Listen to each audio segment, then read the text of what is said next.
What's your treasure?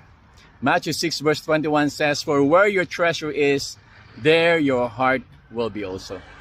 Jesus teaches that true treasure lies in heavenly rewards, not on earthly possessions.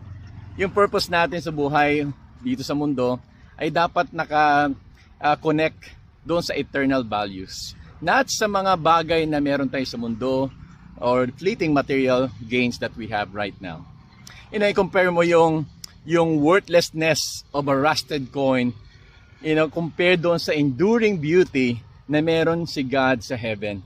Inaani natin yung mga bagay na masisira, kakalawangin, kumpara sa eternal na mga blessings na pwede nating tanggapin when we get to heaven. What earthly pursuits might be distracting you from storing up heavenly treasures?